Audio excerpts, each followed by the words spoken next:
Hello, Christ is in our midst. I'm Father Kevin Long of St. Elias, St. York Orthodox Church in Newcastle, Pennsylvania.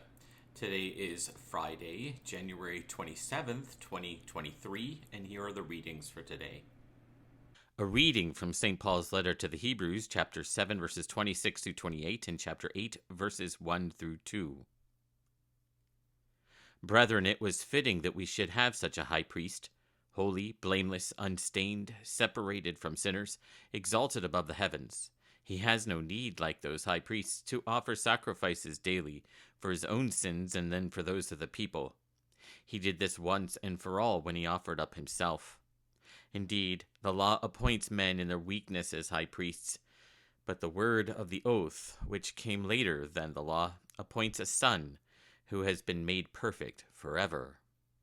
Now the point in what we are saying is this: we have such a high priest, one who is seated at the right hand of the throne of the majesty in heaven, a minister in the sanctuary and the true tent, which is set up not by man, but by the Lord. A reading from the Holy Gospel according to St John, chapter 10, verses 9 through 16. Let us be attentive. The Lord said, I am the door. If anyone enters by me, he will be saved, and will go in and out and find pasture. The thief comes only to steal and kill and destroy. I came that they may have life and have it abundantly. I am the good shepherd. The good shepherd lays down his life for the sheep. He who is a hireling and not a shepherd, whose own the sheep are not, sees the wolf coming and leaves the sheep and flees. And the wolf snatches them and scatters them. He flees because he is a hireling and cares nothing for the sheep. I am the good shepherd. I know my own, and my own know me, as the Father knows me, and I know the Father. And I lay down my life for the sheep. And I have other sheep that are not of this fold. I must bring them also, and they will heed my voice. So there shall be one flock and one shepherd. Glory to thee, our God, glory to thee.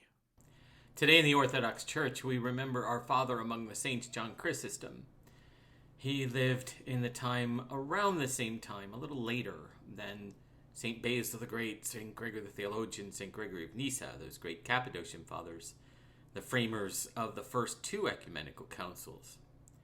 So St. John was a bishop of Constantinople, and he lived around 400 and beyond. He was a great speaker, sometimes maybe a little too great, because he received the term Chrysostom as sometimes like a backhanded compliment because of the way that he would use lofty words at times, especially in the beginning of his priesthood. But St. John, nevertheless, improved his skills and became one of the best known preachers of the early Christian church. Before we go too far into his life, I want to talk a little bit about the idea of sainthood. Sainthood is a process through which we recognize the sanctity or the holiness of a particular individual. Now, it can come in many different forms.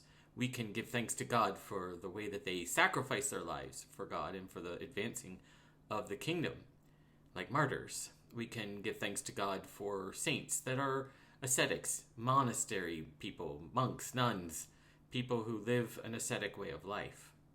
We can thank God for unmercenary healers, people who are able to miraculously heal other people without expecting any kind of compensation whatsoever. Of course, we have prophets and apostles. They too would be considered holy ones within our church, and even people who teach, ecumenical teachers, again, like the three I mentioned, Basil, Gregory, and also our beloved John. But one of the things that I find so fascinating about our saints is that while we are recognizing their sanctity, their holiness, we are also recognizing that they are very much human. They have the same tendencies that we do. They sin the same way that we do. They make mistakes the way that we do. And so all of these things wrap up into the complexity of a person. But still we recognize the fact that somehow God blessed them with a special way of life, that if we emulate it, we can be pretty much assured that we are doing the right things. And so when we look at our saints, for the most part, that's exactly what they are doing. They are living these holy ways of life, and we can imitate them without having to take on the form of Christ or somebody of that height, him or John the Baptizer or the Mother of God. We don't have to be like them. We can be like these other people, salt of the earth, simple, but still holy.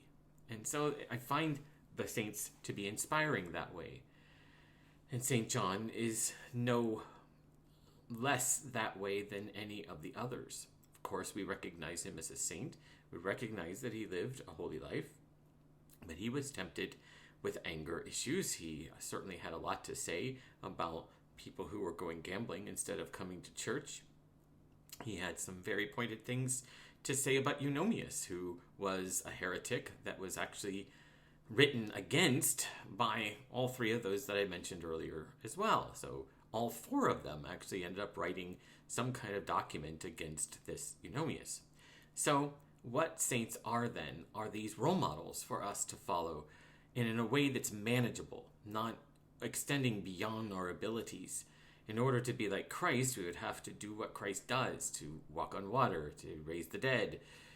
And even in the time of St. John, they were not able to perform such miraculous things. But they themselves can perform miracles. Doesn't mean that they don't. It just means that it's not really expected. And that's not really a bad thing. So we look to the saints. We look for their guidance. We look for their teaching. We look for the way that they live their lives. And in doing those things, we ourselves may find that we are living a life that is worthy to be called saintly as well. So through his inspiration and the inspiration of all the others, may God direct our steps towards the heavenly kingdom.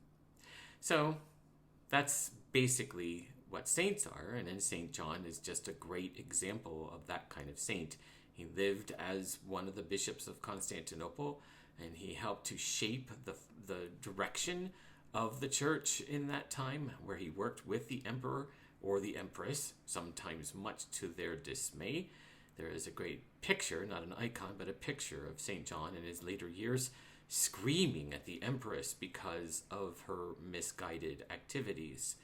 Well, the first time that he crossed her path, she exiled him, but then changed her mind and brought him back. The second time, she had had enough of him, and so she puts him on a boat, and off he goes, off into obscurity and anonymity. And what he is reported to have said as he gets on that boat, embarks upon that boat, and disappears into the horizon is, "Glory to God for all things." And indeed, his life well lived, his humble existence, and his ultimate return to Christ, who has given him all things. Indeed, glory to God for all things. Well, if you found this video helpful or interesting, please feel free to give it a like. And you can send it to your friends if you so desire.